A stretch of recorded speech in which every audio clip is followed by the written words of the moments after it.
XSFM입니다. I, D, W, K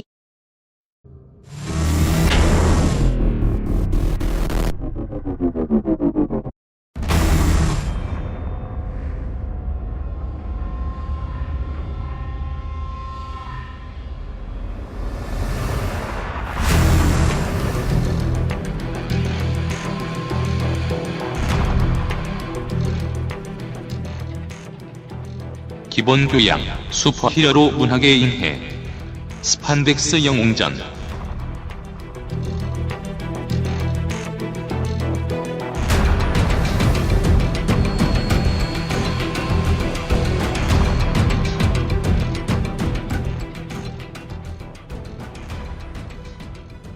모두가 사랑하는 스판덱스 영웅전이 돌아왔습니다. 정말? 다음 문장 중 틀린 곳이 있습니다. 하지만 스판덱스 영웅전은 돌아왔지요. 덕질인입니다. 안녕하십니까. 늘 죄송한 마음을 갖고 있습니다. 아니, 이번에는 저도 덕질인한테 죄송할 일이에요. 이 영화 개봉 직전에 원고를 다 썼어요. 그렇죠. 그리고 이 영화 내려갈 때 나왔어요, 방송에. 이게 매달 UPD가 일정 테트리스를 하지 않습니까? 네. 그 결과 여기까지 밀렸습니다. 그렇습니다. 이거 녹음하러 세 번째 오는 거죠? 그렇죠. 이 원고를 9월 6일에 완성했더라고요. 네. 마지막으로 손을 댄 게. 그래서 다시 열어보니까 이렇게 시작하더라고요. 3일 전 마블의 페이지 4 두 번째 영화인 샹치와 텐링즈의 전설이 개봉했다. 지금 말했으니 거짓이죠. 영화는 훌륭했고 뭐 블라블라블라 이렇게 써놨더라고요. 이제 싹 지웠어요. 청취자 여러분들은 다 아십니다. 호평이 넘쳐났습니다, 초반에. 네. 네. 지금까지 언급한 적이 없는 히어로 캐릭터니까 다루긴 해야겠는데 이게 좀 문제가 있어요. 네. 샹치는 마케팅상으로 보면 A급으로 보는 게 맞는 캐릭터인데 네. 굵직한 서사를 남겼거나 반대로 굵직한 영향을 받은 그런 것이 별로 없습니다. 뭐랄까요. 갑자기 메인 이벤터가 된 쩔입니다. 그저 동아시아 문화, 동아시아 캐릭터를 만들기 위해서 그냥 당대에 유행하던 이소룡의 이미지를 그대로 가져온 것뿐이에요. 이소룡이 홍콩 출신이죠. 샹치도 홍콩 출신이었어요. 네. 게다가 샹치의 역사에서 가장 캐릭터를 잘 반영하면서 샹치만의 서사가 진행된 그런 수작은 작년에 연재된 분량입니다. 네. 4회짜리였고요. 4개 이슈였고요. 이거는 DC 코믹스에서 저스티스 리그 오브 차이나를 잘 만들어내서 주목을 받았던 중국계 작가 진 로엔 양이 스토리를 맡았습니다. 네. 국내에도 번역이 됐고요. 네이버에서 보셨을 거예요, 보셨다면. 얼마 전에 웹툰화돼서 네이버에 공개됐고요. 지금 듣고 계신 지금은 그게 유료화로 전환되었을 겁니다. 영화의 설정과는 이제 만화의 설정이, 가족 관계를 비롯한 기본 설정이 싹 다릅니다. 완전히. 네. 게다가 홍콩 출신이니까 영국과 엮이기도 하고, MI6, MI5랑 일을 한다거나. 뭐 재밌게 하려면 많네요. 근데 그것밖에 없어요. 그래요? 중국과 연관되는 무언가가 더 이상 없는 거예요. 중국을 건드리면 좋을 게 없어서 아닐까요? 근데 딱히 건드렸다고 저는 생각지도 않지만 지금 모르겠습니다. 저 VPN을 돌아서 우리 방송을 듣고 계신 중국 청취자 여러분들 아실 거예요. 지금 중국에서 볼 수가 없죠, 이 영화를. 그리고 영화는 영화라고 치고 만화는 좀 옛날 이야기들도 많잖아요. 네. 주로 홍콩을 통해서 영국과 엮이고 그게 거의 웬만하면 전부였어요.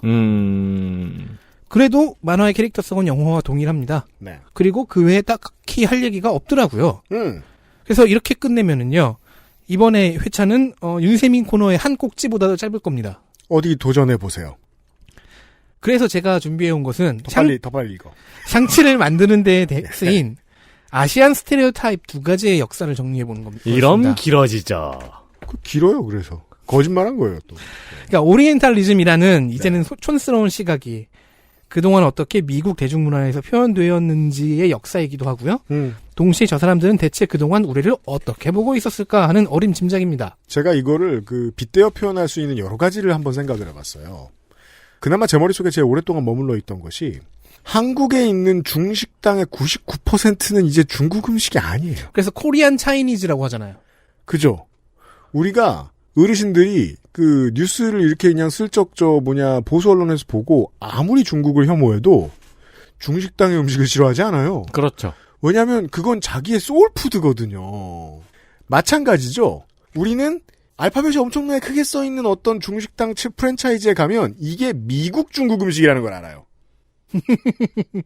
아메리칸 차이니즈 푸드. 그죠. 루이지애나 쿵파오 치킨 이런 거. 중국에 없는 거 말이에요. 네. 아니, 저기, 뭐야. 제가 다이어트 할 때 먹었던 소스. 뭐, 두반장? 아니요. 갑자기 이름이 생각이 안 나네요. 뭐죠? 뭔지 아는데. 그죠? 매운 거. 왜 네, 매운 알고 거. 있어? 4글자. 네. 마라마라. 고춧가루. 차우차우 막 이런 거 했는데. 4글자. 쓰리차차. 스리라차. 스리라차. 스리차차는 뭔가. 그건 pit불의 노래 차 소스도 네. 미국 중국 소스죠. 네. 뭐, 소울푸드 얘기가 나왔으니까. 그러니까 그런 것처럼 이제 목요일에 지난주 목요일에 잠깐 제가 얘기하다 말았던 건데 미국인들이 미국 영화만 보고 산 거 아니에요. 잠시 후에 덕진이 다시 설명을 해드리겠습니다만은 미국인들 무술 영화 겁나 어릴 때 많이 봤고 예. 와 이게 마이크에 들어갈래나? 칠로 오랜만에 사이렌 소리가 이거 창문 활짝 이거 열어놨더니 뉴욕을 배경으로 한 드라마 같은데 가끔 나오는데 수사물이나 히어로물 같은데 우리가 이 공사하고는 이런 거 못 들을 줄 알았는데 바로 옆에 지나가니까 들리네요. 예, 창문 활짝 열고서 유독 큰 거 같아. 창문을 제가 열었습니다. 예. 아무튼 그런 게 있긴 있어요. 지금의 40대, 50대 미국의 어른들도 네. 오리엔탈리즘을 어떻게 받아들인 게 있어요. 그래서 아메리칸 오리엔탈리즘이 된 게 있어요. 제가 그 얘기를 잠깐 해야 되는데요. 네. 사적인 이야기입니다. 제 형제자매들이 미국 시민입니다. 즉 코리안 아메리칸으로 이민 1세대예요. 아, 한인 이민. 네. 네. 80년대 청소년기를 보냈고요. 미국에서? 네. 제가 태어났을 때요. 음. 그래서 쿵푸와 가라데가 곧 아시안의 이미지 전부이던 시절을 겪어봤어요. 그렇죠. 이 비실비실한 딸내미 아들내미한테 왜 못 살게 굴지 않지? 동양애니까. 그러던 시절. 그 둘째 형 같은 경우는 지금은 훌륭한 인종차별주의자로 자라나서요. 네. 트럼프에게 표를 던진 바가 있거든요. 아, 네. 그런 동양인들 많아요. 이 사람 신기하게도 브루클린 흑인 동네에서 약국을 하고 있는데 요즘 어떻게 지내냐고 질문을 하면은 이렇게 답변의 끝이 늘 흑인 비하로 끝나요. 그럼 이 사람은 왜 이 모양으로 늙어버렸을까? 제가 갖고 있는 힌트 중 하나는 어릴 때 학교에서 흑인 동급생들에게 괴롭힘을 당한 적이 있다는 경험담이 있습니다. 네. 그런 난설을 제가 갖고 있어요. 친구들이 괴롭힐 때 한 번은 이 인간이 어설프게 가라데 자세를 흉내낸 거예요. 가라테를. 그러자 덩치 큰 그 친구들이 흠칫 뒤로 물러나 괴롭히지 않았다는 겁니다. 뭘 본 게 있죠? 그는 집에 와서 이 경험을 자기 형과 누나에게 낄낄대면 자랑했대요. 그리고 30년 뒤에 덕질이는 그걸로 뒷담을 까서. 그렇죠. 예, 방송을 하고 있어요. 이 사람들이 대충 샹치와 비슷하거나 그 위의 연배들입니다. 샹치는 73년 12월에 데뷔했습니다. 굉장히 젊네요. 그러게요. 샹치 1973년 12월 스티브 잉글하트, 짐 스탈린.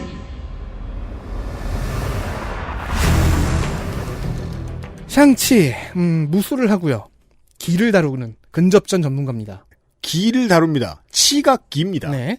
그러니까 맨손 근접전의 전문가죠. 그게 능력이에요. 즉 총능력자는 아니에요. 이게 이제 또 물론 기를 다룬다는 것을 초능력으로 볼 수도 있긴 한데 일단 뭐 코스튬 얘기를 잠깐 하고 가면은 여러 버전들이 있는데요. 대부분은 중국식 무술 도복을 어레인지해요. 리어레인지. 노란색도 있지만 현재는 붉은색으로 장착돼 있고요. 그 이름의 한자 한국식으로 읽으면 상기입니다. 한국어 외에는 윗상과 기운 기라고 되어 있는데 저도 이런 줄 알았어요. 과거엔 그렇게 표기할 수 있었는지 모르겠지만 지금은 오류입니다. 현재는 오히려 상을 쓰는 것으로 보입니다.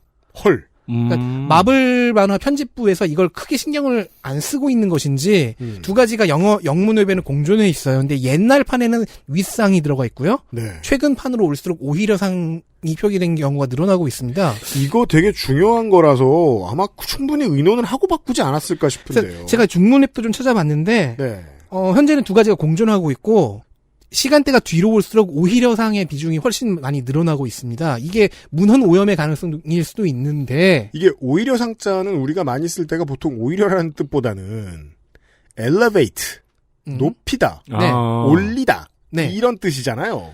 어쨌든 길을 올린다는 뜻이지요. 그러니까 however 에너지가 아니에요. 어쨌든 그 박상기 전 법무부 장관하고는 상관이 없겠네요. 나가. 샹치박. 디자인을 맡은 그림 작가인 짐 스탈린, 현재는 원로급 레전드 작가고요. 이 사람의 주요 작품, 이 사람이 창조해낸 중요한 캐릭터가 둘 있죠. 타노스와 드렉스. 네.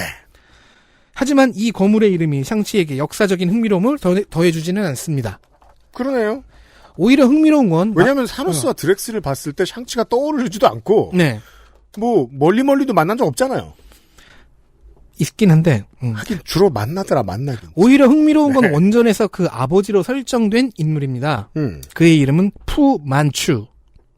이 만추라는 단어가 지역명이 미국인들에게 너무 익숙해요. 이 한자를 한국식으로 읽으면 부만주 씨예요. 네. 부만주. 한자를 보면 지역명 만주가 맞습니다. 그렇습니다. 자, 지 아들보다 이상한 이름의 이 캐릭터는 마블 캐릭터가 아닙니다. 그리고 유럽 문학에 약간의 조예가 있는 분들은 벌써 이상함을 느꼈겠죠. 푸만추는 20세기 초기 슈퍼히어로가 태동하는 30년대 후반보다도 이전인 1923년에 등장한 소설 속 빌런이기 때문입니다. 네. 그리고 이 캐릭터는 황화론이라는 유럽 문명의 동아시아 인식을 대변하는 아이콘입니다. 황화론이라는 단어 들어보신 적 있으십니까? Yellow Peril. 옐로우 퍼레일. 이게 뭘까? 이론이라기보다는 정서에 가깝습니다. 황화론으로 번역이 돼서 이론 같아 보이지만 네. 자, 동아시아에 저 신비하고 무서운 국가들이 있어요. 뭐 중국, 몽골, 일본. 특히 중국이 우리 문명국들을 거꾸로 뜨릴 것이라는 두려움입니다. 서로 멀리 떨어져 있는 존재들이 서로를 두려워하는. 네. 특히 12세기 몽골의 팽창에서 느꼈던 공포가 7세기 넘게 발효된 것이라는 분석도 있습니다. 그럴 수 있죠. 이제 초등학교, 중학교 때 그 세계사를 아무 관심 없이 배우면 무슨 무굴 제국이나 알렉산더 왕조는 눈에 잘 안 띄어요. 근데 몽골은 눈에 띄어요. 네. 몽골의 영향권은 세계 최대였으니까. 왜냐하면 지도가 눈에 확 들어. 네, 역사상 역사 최대였으니까. 부도를 보고 있으면 그건 전 세계의 어린이들이 다 한 번 생각하는 일이죠. 자, 그 강적 중국은 아편 전쟁이라는 고생을 해서야 간신히 등쳐먹을 수가 있게 됐어요. 그 과정도 쉽지가 않았죠. 네. 청일 전쟁에서 갑자기 그 중국을 일본이 꺾어버립니다. 그러더니 제국주의 열강으로 얘기를 가요. 어라, 아시아에서 제국? 그러더니 일본이 러시아까지 간신이긴 하지만 또 이겼어요. 네. 어라, 아시아에서 제국? 자, 몽골 생각이 스쳐 지나가죠? 그렇죠. 아, 동아시아 무섭구나. 그렇죠. 사실 그 정서는 20세기 내내 미국의 영화 드라마에 녹아 일본의 위협에 맞섰던 어쩌고. 아편 전쟁 후 청나라에서 발생한 의화단의 난도 무서웠습니다. 열강에 의한 침탈 반대를 외치며 일어난 민중운동인 줄 알았는데 얘들이 너무 잔인해서. 그렇죠. 자국민까지 학살하고. 그래서 일본까지 끼어서 8개국 연합군이 청나라에 들어가서야 이걸 진압을 했죠. 불구경하는 서양의 입장입니다. 이것은. 그리하여 위협적인 동아시아, 잠재력이 넘치는 예비 침략자들 같은 개념이 1900년부터 퍼져나갑니다. 함부로 대하면 안 되는. 그리고 1923년에 섹스 로머라는 필명을 쓰는 영국 작가가 닥터 푸만추의 미스터리를 씁니다. 아, 그 동양에 대한 공포감을 활용한 캐릭터인가 보네요. 그걸 이용한 빌런 캐릭터입니다. 미국에서는 이게 닥터 푸만추의 음흉함으로 출판됐더군요. 푸만추는 청나라 복식 있죠. 왜 우리식으로 얘기하면은 그 강시 복장. 강시옷. 그걸 하고 째진 눈에 가느다란 두 갈래 코수염을 한 음모가 유형의 악당입니다. 이거를 문장으로 음모가 악당이다라고 하니까 음모이지 악당 같잖아요. 그렇죠. 음모가 유형의 악당입니다. 사람이 악당이 아니다 이런 정선설이죠.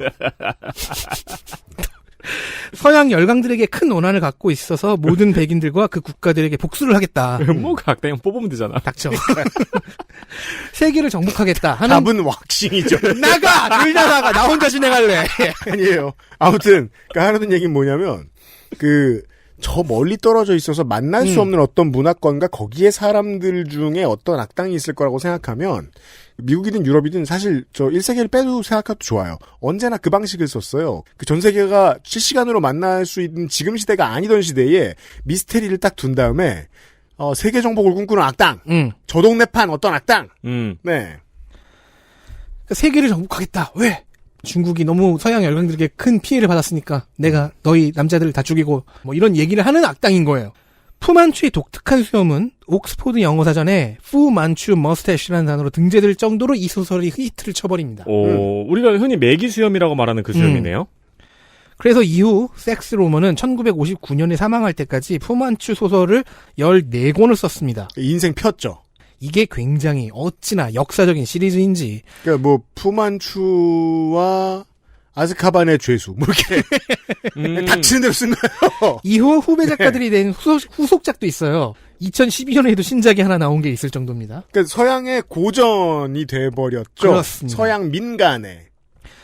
이런 20년대와 30년대는 대중문화라는 개념이 막 생겨나던 시기였고 이 소설은 대중적 인식의 기점이 됩니다. 네.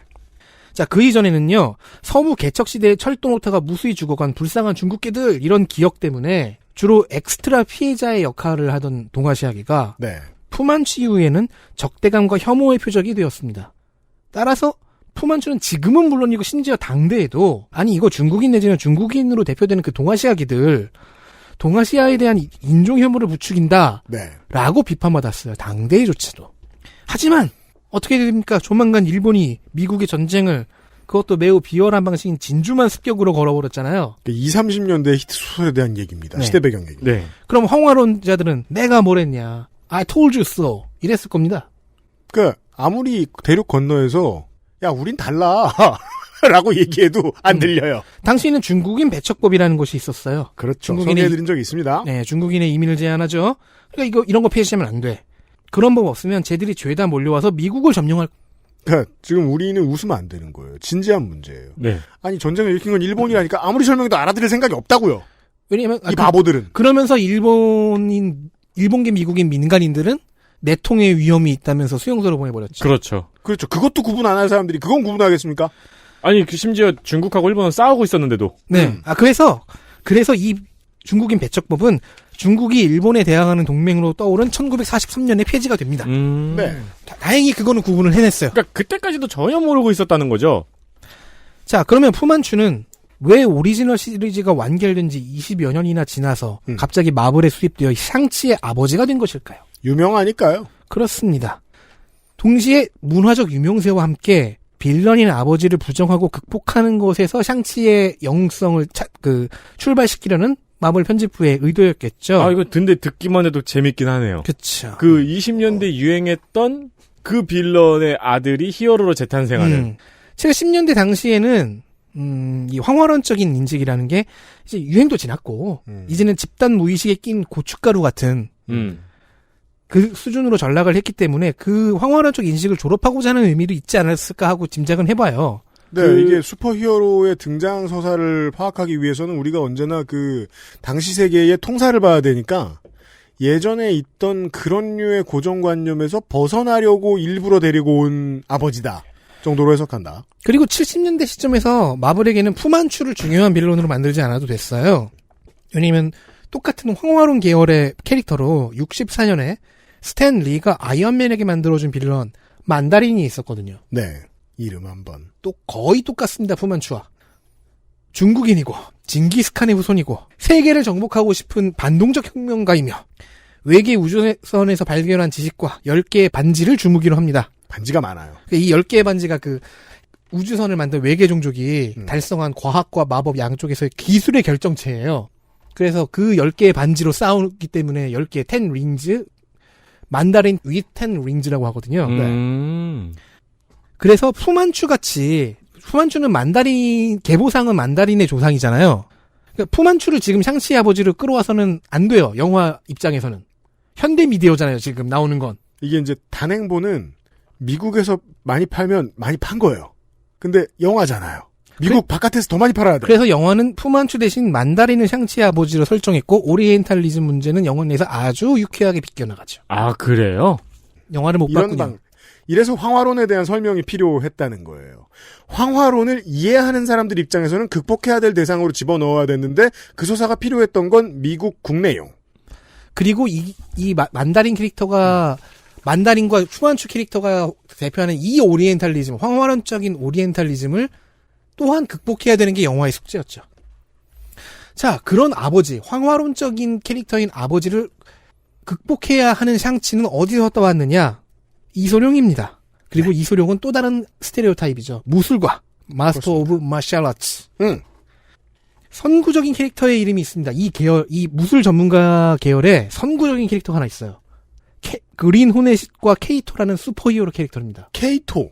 슈퍼히어로고요. 이 캐릭터는 만화가 아니라 36년에 라디오 드라마로 데뷔했어요. 너무 신기하지 않아요? 라디오 드라마로 슈퍼히어로를 팔았다고? 엄청 선배죠. 2011년에 세스 로건과 주걸륜의 주연으로 영화가 만들어진 적도 있습니다. 보신 분 제보해 주세요. 무명도 아니에요. 근데 이건 좀 특이합니다. 히어로가 그린 호넷이고 사이드킥이 케이토예요. 네. 케이토의 철자는 KATO, 즉 일본 이름인 가토를 영문으로 표기하고 읽은 겁니다. 그렇답니다. 일본과의 전쟁이 터진 후에 생긴 설정으로는 이 친구가 난징 대학살에 참여했다가 아군의 만행에 학을 떼고 탈영해서 미국에 왔다라는 백스토리가 있다고 하고, 그럼 가토네요. 전쟁이 격화되니까 사실은 나 한국인이야, 사실은 중국인이야 하는 식으로 원래 출신을 숨기기도 한다는 이야기가 덧붙었는데요.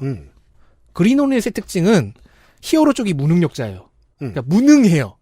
초능력이 없다는 의미가 아니라 네. 히어로 쪽은 덜 떨어진 로맨티스트고요. 그러니까 제가 종종 빗대는 방법이죠. 가제트와 페니. 네. 그러면 요즘 사람들은 못 알아들어요. 요즘 사람들 이렇게 말하면 알아듣죠. 유명한 탐정가 코난. 맞아요. 그렇게 사이드킥인 케이토가 유능하고 현실적이에요. 그린 호넷은 이런 사람이에요. 돈은 많고 정의감은 넘쳐서 슈퍼히어로는 하고 싶어. 나 자경단 되고 싶어. 근데 방법도 모르고요. 필요한 소양도 모르는 거예요. 네. 반면에 케이토는 그에게 실질적인 도움을 줄 수 있고 대부분의 히어로 업무를 처리하는 유능한 친구예요. 이렇게 얘기하면 되겠네요. 돈키호테와 산초의 슈퍼히어로 버전. 재밌겠네요. 그러니까 푸만추도 인기가 좋아서 여러 번 라디오 드라마, TV 드라마, 영화로 나온 적이 있어요. 근데 그린 호넷도 그렇게 인기가 나쁜 편은 아닙니다. 원전인 라디오 드라마가 52년까지 이어졌고요. 40년대에는 영화화도 한 번 됐고 60년대에 TV 드라마로 부활했다가 그 중간에 가끔씩 만화책도 나오고 2011년에 영화가 하나 더 나온 거고요. 지금 리부트 하나가 프로덕션에 있대요. 아직 프리 프로덕션 중이래요. 그 미국의 문화사를 통해 알 수 있죠. 이런 황화론적인 고정관념이 가득한 작품을 이민 1세대가 좋아할 리가 없어요. 아시아에서 온. 그냥 백인 흑인 보고 들으라고 만든 겁니다. 저는 그렇게 생각해요. 자, 아무튼 60년대의 TV 드라마 이 버전에서 케이토를 연기한 배우가 이소룡입니다. 저도 이 브루스리의 디스코그래피를 보다가 이 캐릭터에 대해서 알게 됐거든요. 그런 분들 꽤 많으실걸요? 그리고 이소룡이 사실상 샹치입니다. 네. 66년도로 가봅시다. 26세 잘 안 나가는 중국계 배우 브루스 리가 케이토 역의 오디션을 봐서 배역을 따냅니다. 드라마는 한 시즌만 하고 끝났어요. 그런데 이제 이후에 계속 커리어를 이어가려고 애썼는데 늘 신통치가 않아요. 인종차별성 무시나 당하곤 했대요. 아시아계니까 프로덕션에 어떤 사람이 와서 배우들 태울 그 밴을 운전하라고 했대요. 같이 출연하던 배우들 몇 명이 이 사람도 우리 배우다. 그게 뭐 하고 운전하라고 시키고 계속. 그렇죠. 자, 결국 동료들은 야 미국에선 네가 안 되겠다. 고향으로 가서 너 홍콩 출신이잖아. 대박을 쳐. 저 인종차별주의자 놈들 코를 납작하게 해버려. 라고 조언을 했고 그래서 이소룡이 홍콩으로 돌아가 무술 영화를 찍으면서 거장이 됩니다. 그리하여 북미 대륙을 지배한 올타임 클래식들을 쏟아내죠. 그 기점이 1971년에 당산대형이었죠. 72년에 사망유희 같은 경우에는 절정이었고 73년에 갑작스럽게 사망하면서 완전한 전설이 되었습니다. 네. 그리고 같은 해 12월 마블의 스페셜 마블 에디션 15회 차에는 마스터 오브 쿵푸라는 제목이 표지에 나옵니다. 아, 이소룡이 사망한 해예요. 네. 이소룡의 모습을 그대로 만화로 가져온 샹치 캐릭터의 데뷔였습니다. 달리 말하면 무술 전문가라는 스테레오타입의 대응행이 70년대, 80년대까지는 이어졌다는 얘기죠. 그렇죠. 자, 기억을 떠올려보면 이전에 디펜더스 편에서 다룬 적이 있던 아이언 피스트 역시 데뷔가 74년입니다. 70년대는 온전히 쿵푸 아시안이 내세웠어요. 그러네요. 황화론을 뒤엎는 캐릭터들이죠. 어떻게 보면 근데 그 모든 원류가 다 이소룡이라고 볼 수도 있겠네요. 그렇죠. 문화적으로 한다면. 그렇긴 하지만 뭐 그 이전에 케이토 같은 캐릭터들이 있긴 했지만은 결국엔 그 캐릭터들조차도 이소룡의 이미지 안으로 포섭이 되죠. 네. 그 이전에 있었던 선배들까지도. 그리고 그 이후에 나오는 등장하는 헐리우드의 이 비슷한 역할을 맡는 캐릭터들도 헐리우드에 진출하는 사람들도 결국은 그 이소룡의 캐릭터의 지분 무언가를 차지해서 네. 자기 방식으로 바꾸어내죠. 제가 어린 시절에 TV 리모컨을 들 수 있던, 그땐 리모컨 없었죠. TV 채널을 가끔 부모님이 없을 때 돌릴 수 있었던 시절만 해도 그 트렌드가 미국에서 이미 끝나 있을 때였어요. 에이트공대의 시대였죠. 그때 뒤늦게 홍금보 선생이 미국에 진출을 하죠. 그러면서 이런 드라마를 맡았는데 결국 무술을 하는 저 형사반장님 역할을 네. 했었어요. 그 뒤에 헐리우드에서 성공한 이영걸 성룡도 마찬가지. 70년대에 생겨난 어떤 지분을 따르죠. 네. 이영걸 리스레폰 4에 나온 이영걸 씨 같은 경우는 확실히 그런 악역이었죠. 이런 무술가 캐릭터들, 무술가 스테레오타입의 중심에 이소룡의 스타덤이 있는 건 당연하고요. 심지어는 우마 서먼까지도 나중에. 그러니까요. 동시에는 간접적 영향 또한 이소룡 때문이었습니다. 네. 백인임을 극복하고. 네, 그러니까요. 오, 그렇네. 아직 브루스 리로 미국에서 활동하던 시절에 케이토를 끝내고 나서 케이토 역할을 끝내고 나서 이소룡이 구상을 했던 무술 드라마 시놉시스가 있었는데 여기에 영향을 받은 것으로 추정이 되는 즉 제작사는 절대 그렇게 말하지 않지만 많은 사람들이 그렇게 의심을 하는 네. 되게 비슷한 70년대 히트 드라마가 있습니다. 그 이름이 쿵푸입니다. 제목이에요. 72년에서 75년까지 3개 시즌에 나갔으니까 인기는 있던 편이고요. 이 또한 역사에 남았습니다. 네. 여기엔 당대 미국에서 활동하던 동아시아계 혹은 화이트워싱을 해서 동아시아계처럼 보일 수 있는 배우들이 대부분 등장했습니다. 안창호의 아들 필립 안도 그중 하나입니다. 안필립 선생. 네. 설 립자의 반드시 필입니다. 필립 뭐. 안. 맞아요. 진짜요? 네. 나 이건 대충 그냥 지나갔는데. 도산공원 가보면 나와 있어요. 그리고 쿵푸의 영향력 또한 상당해서 여기서는 드라마 쿵푸 86년, 87년에 스피노프 영화들이 나왔고요. 근데 이 드라마에는 브루스 리가 직접 주연을 했어요? 아니요. 그러니까 브루스 리가 남겨놨던 그 무술 드라마 시놉시스와 네, 이때 어떻게 주연을 매우 돌아가셨는데. 비슷해요. 아, 죽고 2년 후군요. 네. 네. 매우 비슷해요. 그러니까 그때 그 시놉시스 대본 개요가 떠돌다가 여기 간 것 아니냐라고 많이들 의심하는데 제작사는 절대 그렇지 않다라고 우겼죠. 아무도 안 믿는. 네. 네. 93년에는 정식 후속작 드라마도 나왔고요. 이건 또 97년까지 4개 시즌이 나왔습니다. 어느새 제가 태어났네요? 그리고 그러니까요. 작년부터는 리부트한 드라마가 또 나오고 있어요. 오. 쿵푸는 그 정도로 유명합니다. 네. 그리고 홍콩 무협 영화와 쿵푸의 아류작 드라마들을 10대 초중반 시절에 보고 자란 뉴욕 스테이튼 아일랜드의 몇몇 모지리 청년들이 랩을 하기 시작합니다. 네. 그렇죠. 자기들 동네를 샤올린, 즉 소림이라고 부르고요. 자기들을 우텐클랜, 무당파라고 부르기 시작했죠. 그러니까 이건 마치 영등포에 평생 산 사람들이 자기 동네의 쇼핑몰을 타임스퀘어라고 부르는 거하고 비슷해요. 놀랍게도 오늘 유피디님이 우탱 옷을 입고 오셨어요. 네. 이게 무슨 의미냐면 제가 지금 유튜브로는 보실 수 있겠죠. 심지어 뉴욕 닉스 배색이야.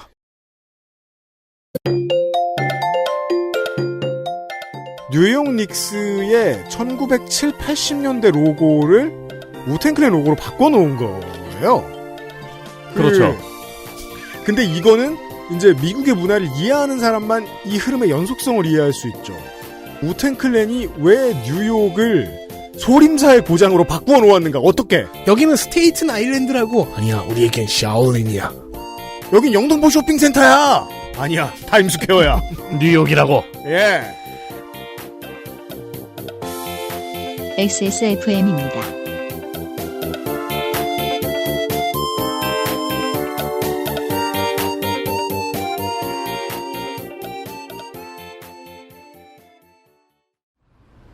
어렸을 때 많이 보던 과자 있잖아요.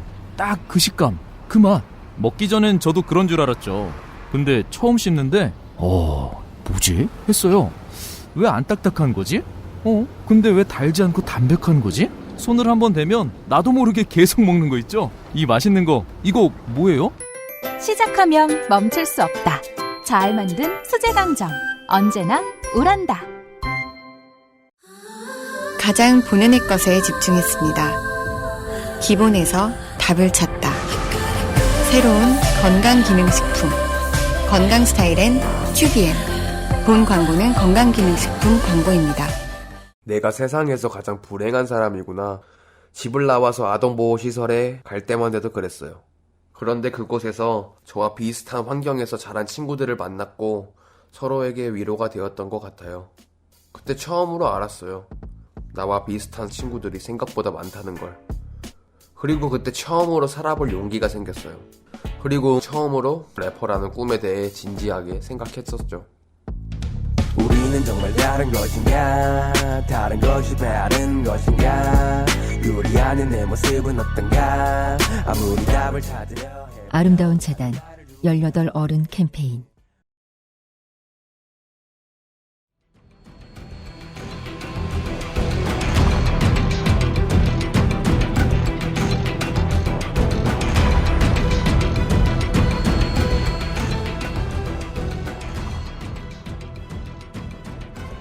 우탱의 멤버들이 모두 68년에서 70년에 태어났죠. 그렇죠. 이들이 어릴 때, 아주 어릴 때 꼬꼬마 시절에 본 것이 쿵푸였고 그 이후에는 그 아류작들을 보면서 자라난 거예요. 그리고 이소룡과 홍금보의 작품들도 보고 이 우텐클랜의 멤버 뮤지션들의 음원에는 평생 디스코그래피를 다 찾아봐도 자신들이 어릴 때 봤던 영화의 더빙 버전 들어가죠, 샘플로. 네. 그걸로 가장 유명한 영화 배우가 또 쿠엔틴 타란티노고요. 63년생. 우탱의 멤버들과 쿠엔틴 타란티노가 10대 후반, 20대 초반에 봤을 영상은 또 있습니다. 80년대부터는 여전히 무술하는 아시아는 대세였지만 쿵푸는 조금 지고 있었거든요. 홍콩 무협 영화는 이제 독자적인 미학과 독자적인 시장을 개척하고 있었기 때문에 우탱클랜 같은 덕후들을 중심으로 소비가 됐어요. 미국에서는. 대신 떠오르는 아시안 마셜 아트가 있었습니다. 사무라이, 닌자, 가라데, 시노비. 일본이죠. 80년대는 일본 버블 경제가 정점이던 시절이었고 그만큼 일본의 소프트 파워가 최고의 성장세를 보이던 시절이었으니까요. 그러니까 이게 단어가 잘 안 보이면 못 읽어요. 2010년대까지만 해도 미국인들은 한국말을 잘 못 읽었죠. 지금은 쉽게 잘 읽죠. 많이 봤으니까. 그런데 미국인들은 그전까지 북미인들 다 70년대, 80년대부터 일본 단어를 너무 많이 봤어요. 물론 히다치 소니였지만, 도요타였지만. 제가 봤던 유튜브 영상 중에 한국계 미국인 성우분이 하신 게 있어요. 그분의 한국식 이름이 성원이거든요. 그래서 이분이 유튜브 영상에서 멍청한 백인과 본인을 다 연기를 해요. 아, 봤어요. 네. 그래서 너 이름이 뭐라고? 성원. 성원? 성원. 그걸 한 몇 번 돌다가 나중엔 이제 짜증이 나서 오케이. 2가지 영어 단어만 있으면 된다. 싱의 과거형, 성, 윈의 과거 분사형, 원. 그 둘을 합쳐라. 쏨. 일본은 제조업 기술력으로 미국 시장에 자기들의 이름과 글자를 뿌렸어요. 로고를 뿌렸어요. 그러면서 나온 것이 84년의 영화 가라테 키드. 지금도 이제 저 노래 아무렇게나 선곡한 라디오 틀어보면 가끔 나오는 그 You're the best around 이 노래 있죠. 이걸로 기억하시는 노인네들 계실 겁니다. 저도 그래. 한국과 일본에서 개봉한 제목은 베스트 키드입니다. 지금까지 푸만추, 그린호넷, 이소룡, 쿵푸 같은 것들을 얘기했는데 베스트 키드는 이름들의 비견할 만큼의 인기와 영향력을 얻은 작품입니다. 더 카라테 키드. 지금의 제 나이 또래 미국인들 엄마 아빠 손잡고 겁나 보러 갔을 영화. 40대 초반. 지금도 원로 배우인 팻 모리타가 연기한 미야기 선생. 현재에도 종종 문화적으로 인용이 되죠. 그렇습니다. 제가 기억하는 건 2009년에 첫 시즌이 나왔던 시트콤 커뮤니티에서 가라테 키드를 연극 버전으로 올리는 에피소드가 나온다든가. 매트릭스에서는 무술 연습 장면의 구성을 이 가라테 키드와 똑같이 만든다든가 하는 식입니다. 이때부터 사부에 해당하는 단어 쉬프 혹은 센세이를 북미인들이 일반 명사처럼 쓰기 시작하죠. 그리고 그 단어를 떠올릴 때 머릿속에는 펜모리타의 미야기 선생이 나오는 거죠. 미스터 미야기. 가라테 키드. 그것도 못 읽어서 마야기라고 읽어요. 마야기? 미국놈! 가라테 키드는 80년대 트릴로지로 완결이 됐는데요. 현재 정식 후속작 드라마가 당시의 캐스팅 배우들을 그대로 출연시켜서 멋지죠. 방영하고 있고 너무 늙지 않았어요? 바로 그거예요.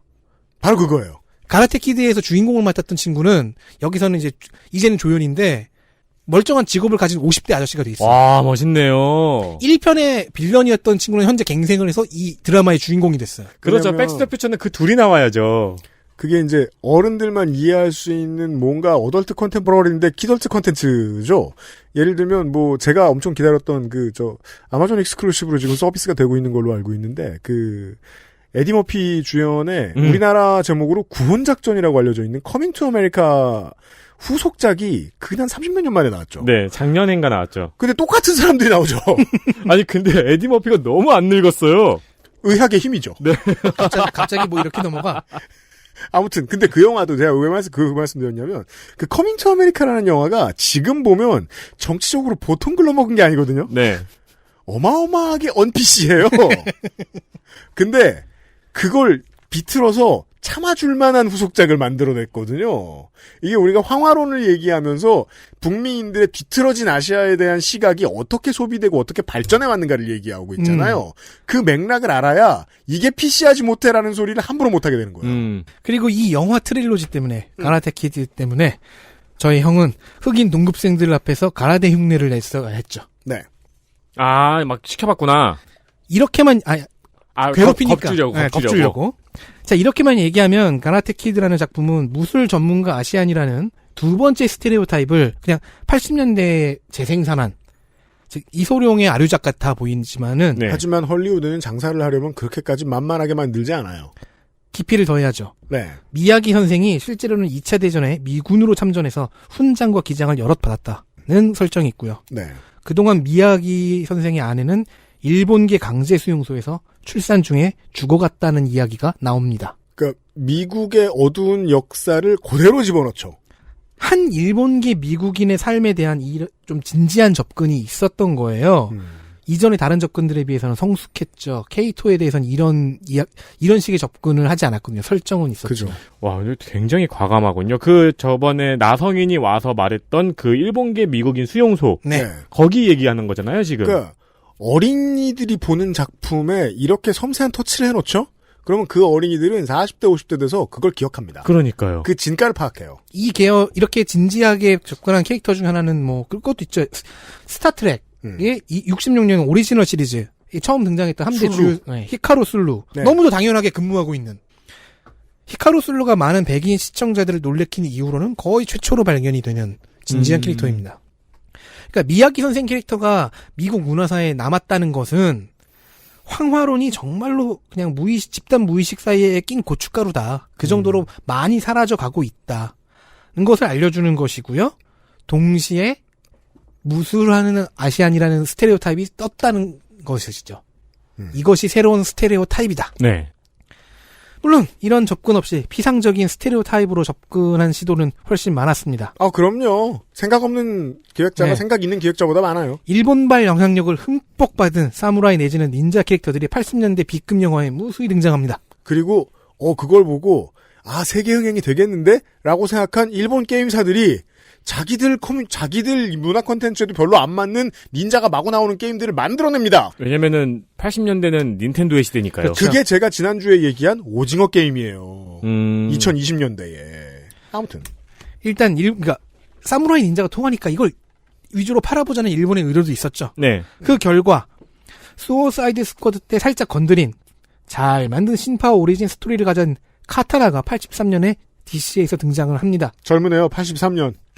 장난감 완구 슈퍼히어로가 있죠. G.I. 조.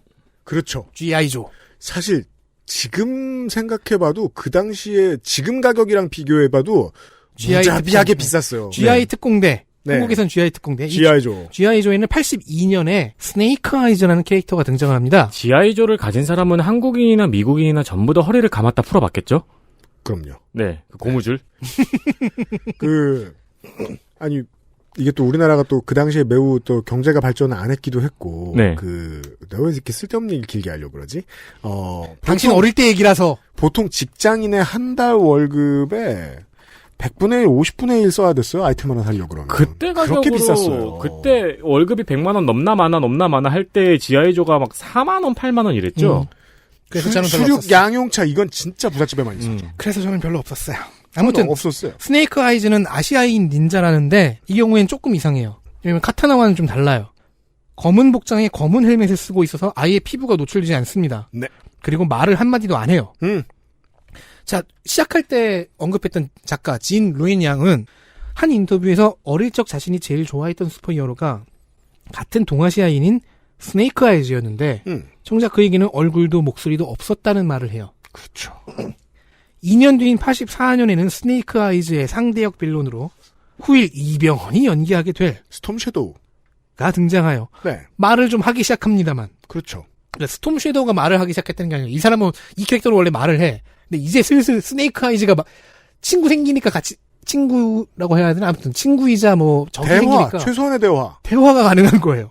하지만 역시 지나친 과묵함 설정은 조금 석연치가 않죠. 어떤 사람들에게는 아시안 닌자, 아시안 마샬아츠는 말하지 않고 그냥 액션만 하면 되는 캐릭터였던 거예요. 참고로 스네이크 아이즈는 얼마 전에 헨리 골딩 주연으로 얼굴과 목소리가 생겼어요. 영화화가 됐거든요. 미국에선 이미 개봉했고 한국에서도 개봉을 할 겁니다. 곧. 평이 안 좋대요. 별로랍니다. 이런 사무라이 닌자 계열의 캐릭터들은 점차 시간이 가면서 일본의 문화 코드라기보다는 미국화된 일본발 코드로 변화하기 시작하죠. 코리안 차이니즈 푸드나 아메리칸 차이니즈 푸드처럼. 부산 간짜장처럼 돼갑니다.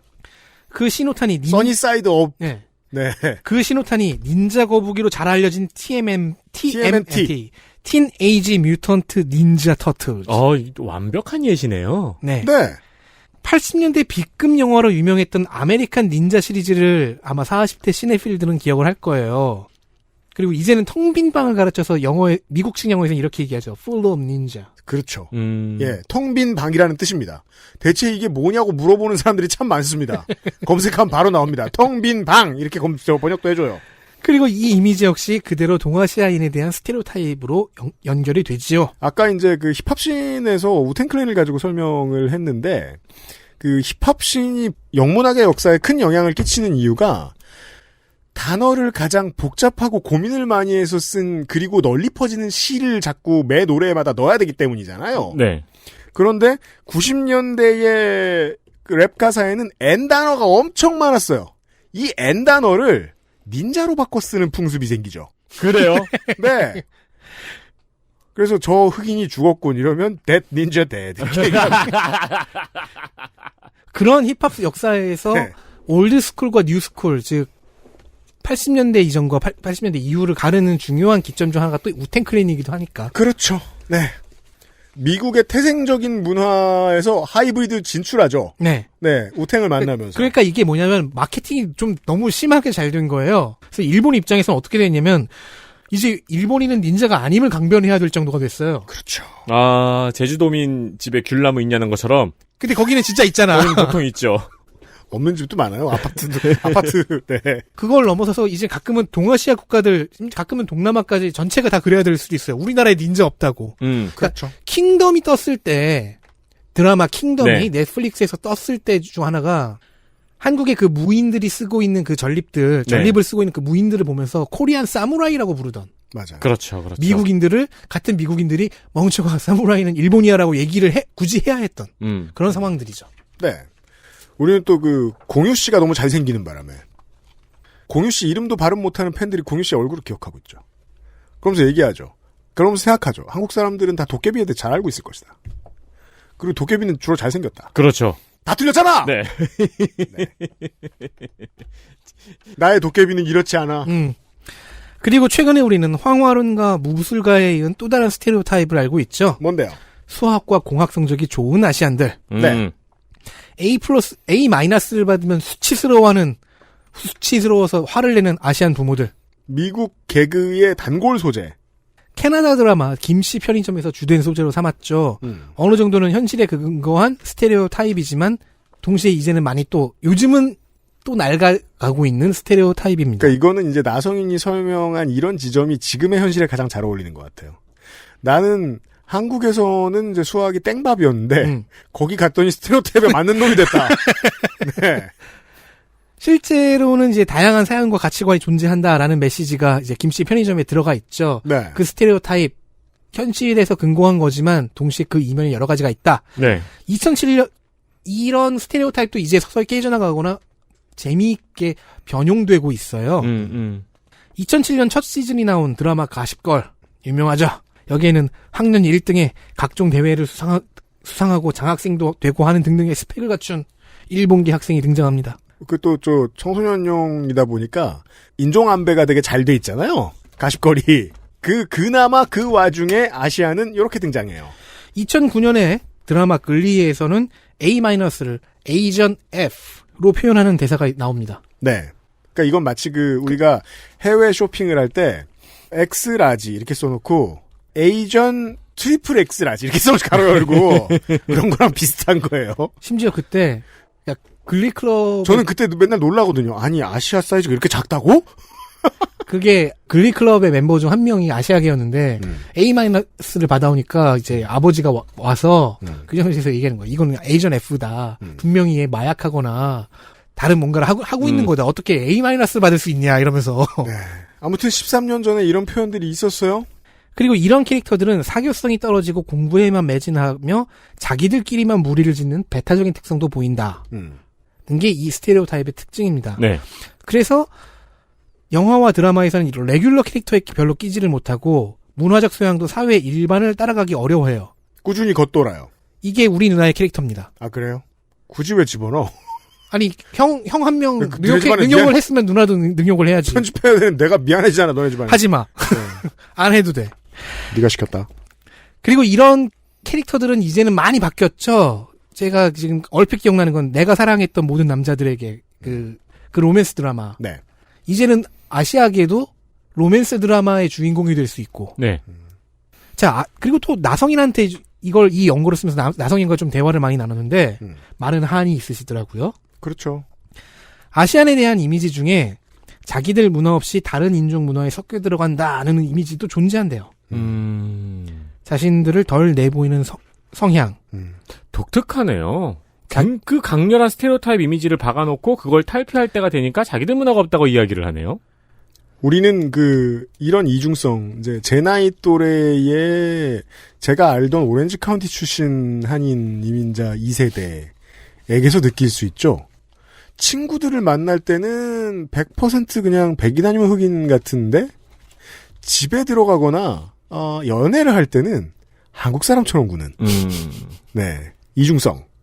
요즘 젊은이들이 어떤지는 모르겠습니다. 튀지 않고 주류 스테이지에 나가서 자기들의 코드를 보여주려는 인정 욕구는 없고 조용히 먹고만 사는 모습의 이민 1세대가 그 모습을 2세대에게 어느 정도 물려줬다고도 짐작을 해볼 수 있죠.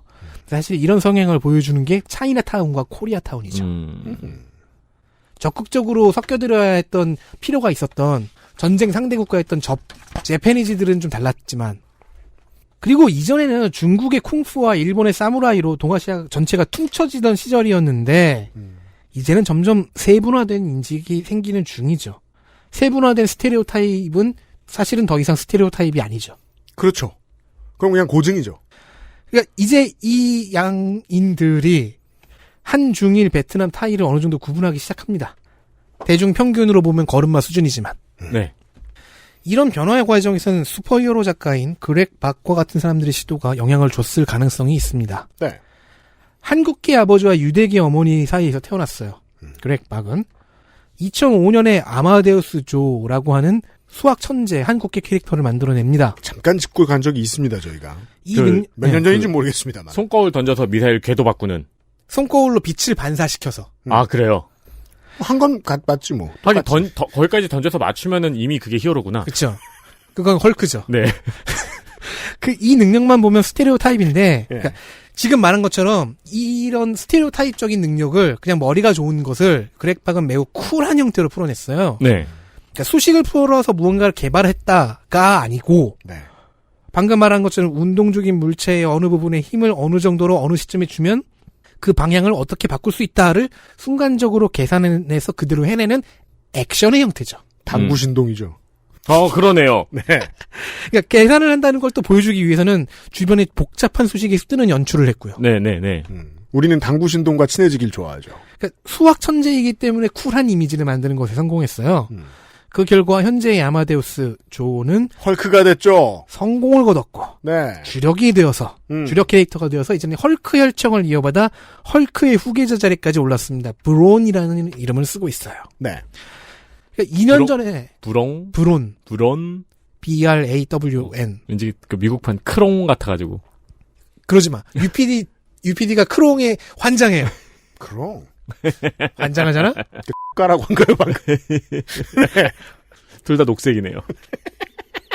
크롱 요즘에 커서 말한대요. 진짜요? 네.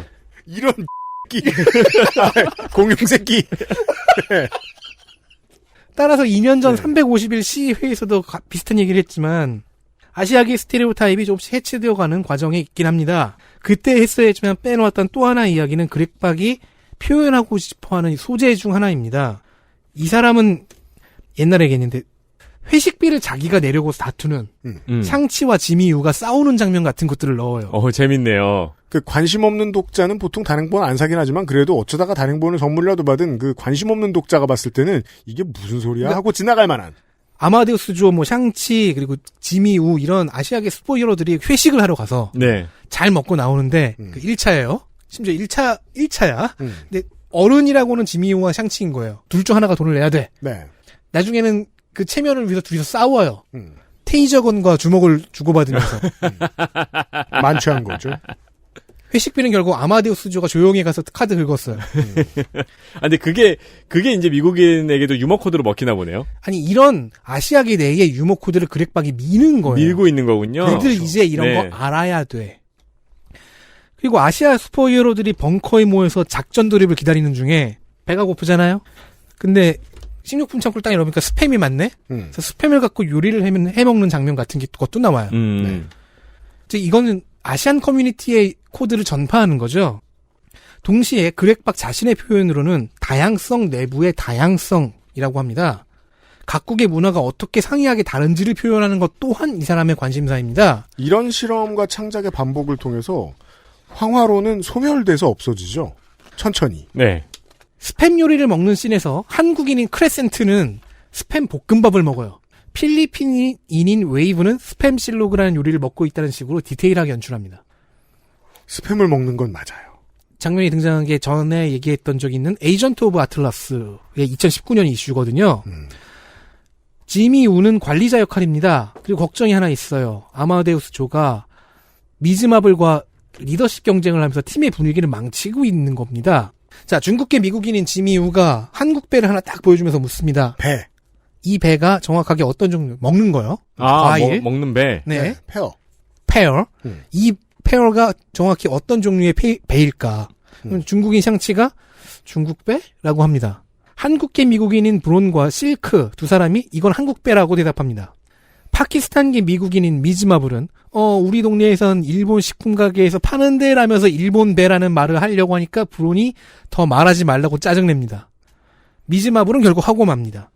짜증나는 브론을 보고 샹치가 웃습니다. 지미우가 의도한 정답은 사실 흥묘백묘론이에요. 이건 그냥 배야. 맛있게 잘 먹으면 돼. 그러니까 조화를 이루어서 임무를 완수해라. 작가인 그렉박의 의도는 다양성 표현입니다. 이게 이제 고정관념이 해체되는 장면을 보고 있을 때 재미있는 점이죠. 실제로는 결론이 똑같아요. 모두가 아시안을 퉁쳐서 차별하던 시대에 막상 들여다보니 서로 차별하는 걸 발견해서 그걸 해소해주는 상황. 이 결론이 같아요. 네. 네. 그래서 이 씬에서 그렉박은 굳이 배에 관해서 대사를 치는 각 캐릭터의 문화적 배경, 차이니즈 아메리칸, 코리안 아메리칸 이런 문화적 배경을 별도의 화살표 말풍선으로 표시하는 처리까지 합니다. 그 문화적 배경을 뒤에 설명해놔요, 이렇게? 네. 그러니까 화살표로 딱 얘기해놔요. 샹치가 중국배라고 할 때는 거기에 차이니즈라고 붙어요. 멍청이들 한국배인데. 그게 브론이었다고. 그게 아마데우스 조였다고. 실크랑. 그 박스를 보면 알죠? 그렇죠. 나아주 이렇게 써있을 거 아니에요? 아니, 그리고 망. 그건 안 나왔어. 그럼 확인할 길이 없네요. 아무튼, 자, 그런 한편으로는 크레이지 리치 아시안의 세계가 생겨났죠. 2013년의 원작 소설과 2018년의 이 영화가 미국 시장에서 엄청난 히트를 기록하면서, 자, 아시아계 자본과 시장의 위력은 물론이고, 아시아가 충분한 위력이 있음을 알리는 첫 화살이었습니다. 야, 우리한테도 독자적인 문화, 즉 상상력의 공간이 풍부해. 네. 거기에는 푸만추와 이소룡과 수학천재만 있는 게 아니야. 라는 증명이었죠. 네. 자, 이 이야기를 기생충의 수상까지 진행시키면 한국인인 우리가 국뽕을 느끼고 그걸 확장시켜 동아시아뽕에 취하게 됩니다. 현재 코로나 바이러스가 그 뽕을 가로막고 있긴 합니다. 2021년 현재 우리는 황화론 정서가 아주 살짝이지만 고개를 든 상황을 봤습니다. 코로나19가 퍼져나가니까 트럼프는 중국 바이러스 등등의 단어를 쓰면서 무의식 사이에 낀 고춧가루인 줄 알았던 황화론이 팍 하고 터져서 매운맛을 뿜어냈죠. 제가 언젠가 얘기 가끔 하잖아요. 레드 컴플렉스는 없어지지 않았다. 작게 어딘가에 뒷방에 자리하고 있을 뿐이다. 언제 끄집어내는 놈이 나온다. 네. 미국에서는 그걸 100년 만에 다시 끄집어내는 놈이 트럼프였던 거고요. 그러니까 알고 보니까 고춧가루 덩어리였던 거야. 이 사이에 낀 게. 네. 그리하여 중국인을 사실은 동아시아기 전체를 병원체로 취급하려고 하더니 때리거나 죽이는 혐오 범죄 또한 발생했고요. 트럼프가 되게 많은 걸 백래시로 보여줬는데 한 세기 전으로 세상을 돌리려고 했죠. 황화론 정서까지 그걸 줄 몰랐죠.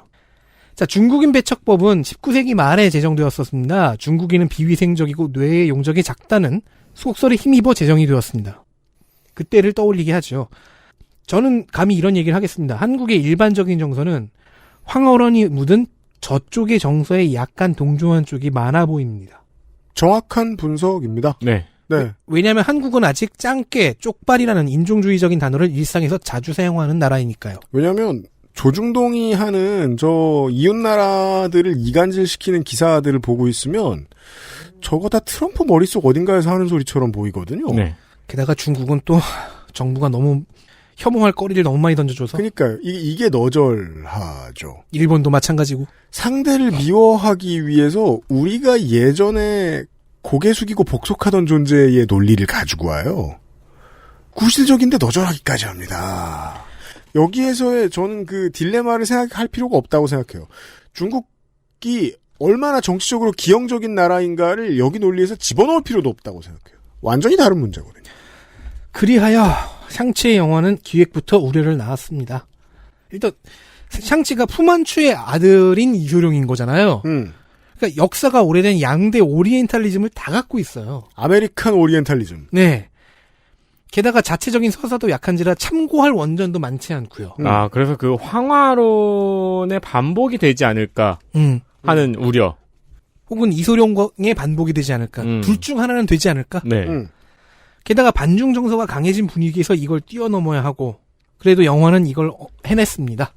보신 분들은 아실 겁니다. 적절한 설정 변경과 추가가 있었고 좋은 연기와 액션씬을 통해 오리엔탈리즘 요소는 포장지에 머물도록 만들어놨어요. 게다가 영화 초반에 의도적으로 이민 1.5세대인 샹치와 2세대인 친구 케이트의 일상적인 모습들을 배치를 해서 개인적 고민, 이민 1세대와의 차이점, 아시안 아메리카노로서의 특징 같은 것들을 엿볼 수 있는 시퀀스를 의도적으로 집어넣었습니다. 트렌드를 따랐죠. 이민자의 나라임을 상기시켜주는 문화의 변화, 느린 변화를 찬찬히 보여주는 네. 미국의 상당히 많은 콘텐츠들이 요즘 이런 걸로 성공합니다. 그러니까 굉장히 늦게 안 거예요. 네. 돈은 100인만 쓰는 게 아니네?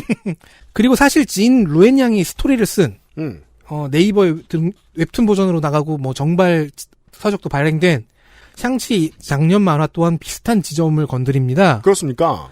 영화에서도 진 루엔 양의 만화에서도 샹치는 두 가지 세상에 속해 있어요. 현실적이고 어벤져스가 있는 정의가 어느 정도 실현되고 그걸 추구하는 이 세계와 네. 아버지 푸만추 만화에서는 쟁주라고 하는 별도의 오리지널 이름을 써요. 네. 근데 아버지가 대표하는 무협 판타지의 암울한 세계가 있어요. 이 세계 사이에 놓여 있는 게 샹치예요. 아버지는 공포와 폭력을 도구로 쓰고요. 그런 아버지를 부정해야만 내가 원하는 이쪽 세계로 올 수 있어요. 하지만 두 세계 모두가 나의 것이에요. 그렇죠. 즉 샹치라는 인물이 두 스테레오타입 사이의 긴장 관계 속에 위치한 것으로 해석을 했다는 겁니다. 네. 푸만추와 이소룡이라는 두 스테레오타입이 대립을 하는 그 긴장 관계 속에서 샹치가 발생한다. 그냥 이소룡을 푸만추의 아들로 갖고 온 것이 아니다. 아니 그렇게 갖고 오는 것만으로 그 긴장 관계는 발생한다를 작년의 만화와 올해의 영화가 보여주고 있습니다. 이민 2세대의 자연스러운 아이덴티티 형성 과정의 옵션입니다. 이전 세대를 어떻게 극복할 것인가. 네.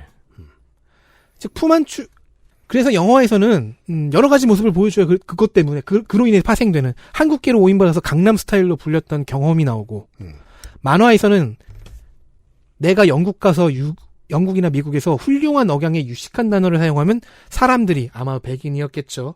놀라운 눈빛을 했다는 진술을 하고요. 그러면서 아버지의 무협 판타지 세계와 연결이 되고요. 즉 위아래로는 푸만추와 이소룡의 긴장관계라면은 동서로는 서구 사회와 동아시아 사회의 긴장관계 한가운데에 샹치라는 개인이 있다라고 파는 이런 구도로 파악하고 있는 겁니다. 네. 이 해석이 성공을 거뒀고요. 아시아계, 동아시아계에 대한 서구 사회의 차별은 아프리카계에 대한 그것과는 좀 맥락과 형태가 다르죠.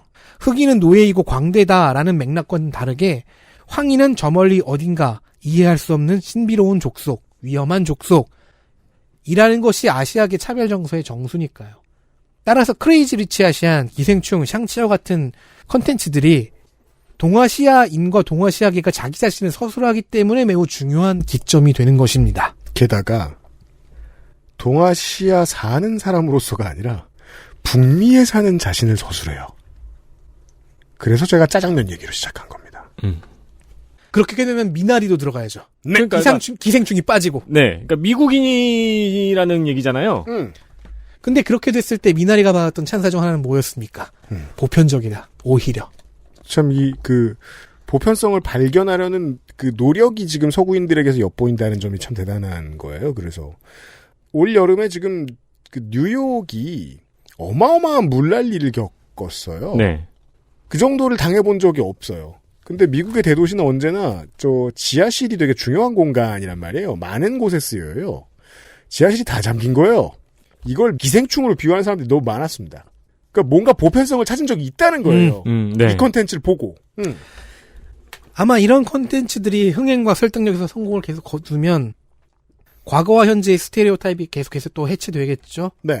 아주 잠깐 스쳐 지나갔던 황화론의 추억 같은 것들도, 그리고 아직은 이어지고 있는 이소룡의 추억 같은 것들도.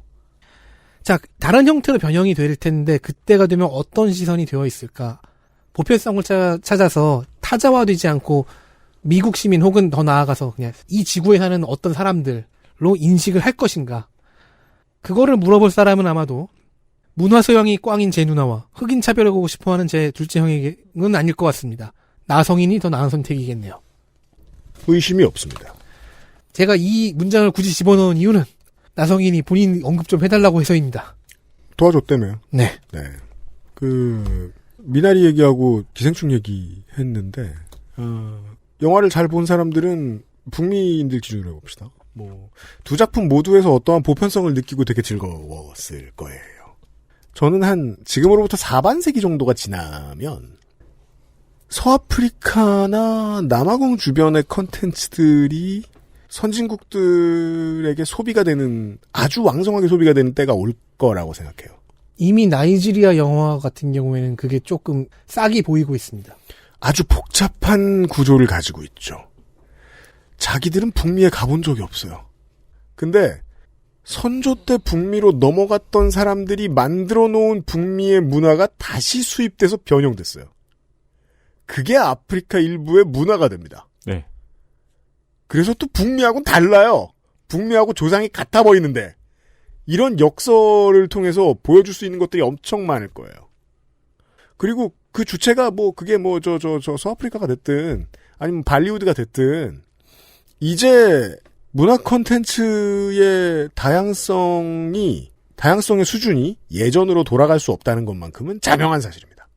우리는 더 재밌는 바깥 세상을 만날 거예요. 그전에는 우리가 바깥 세상이었는데. 네, 그래요. 그 긴장 관계 속에서 샹치가 재해석되고 있다는 얘기를 하려고 보니까 여기까지 왔네요. 네. 이상입니다. 이런 얘기였습니다. 그러면은 그 슈퍼히어로물의 동양인 캐릭터들은 거의 이런 과정을 한 번씩 겪고 살아남아 있는 거겠네요, 지금. 제가 지금 원고에선 뺐는데 네. 그 지미 우 있죠. 그 FBI 요원 앤트맨에 나왔던. 네. 이 캐릭터도 제가 기억하는 40년대였나 30년대에 등장했어요. 네. 소설에서. 네. 중국인 중국인 테러리스트를 잡기 위해 등장한 중국계 FBI 요원이었어요. 처음에는 그렇게 그냥 첩보물 주인공이었다가 슈퍼히어로물로 통합이 되면서 지미우라는 캐릭터가 된 것인데 이 경우에도 그렇죠. 저쪽에 황화론적인 빌런을 잡기 위해서 끌고 나온 것이 중국계였으니까 이것 또한 어떤 긴장관계 속에서 파악할 수 있는 것이었죠. 이것도 또 들으면서 또 든 생각인데요. 이것도 재밌는 게 아니 왜 미국 놈들은 혹은 서양 놈들은 동양인을 왜 저렇게 그려? 언젠간 저놈들이 동양인을 평등하게 그리는 날이 오겠지라고 생각을 하고 있었는데 그날보다 그 사람들이 동양 콘텐츠를 즐기는 날이 먼저 왔네요. 그죠? 잘못된 해석이었죠. 네. 우리가 그린 걸 보겠지 뭐. 그러니까요. 예. 그 차례는 저는 불공평하지만 어떻게 보면 공평하게 전 세계에 돌아가는 날이 시작됐다라고 느낍니다. 네. 누구는 국뽕을 빨면서 한국의 때가 왔다고 하지만 전 그렇게 생각하지 않습니다. 네. 전 세계가 전 세계의 몫을 찾아가는 길이 시작된 것이지. 그렇죠. 네. 스판덱스 영웅전 2023년에 다시 만나요. 3년이요? 나가. 잠깐만. 아, 그렇게 되는구나. 덕질인이었습니다. XSFM입니다.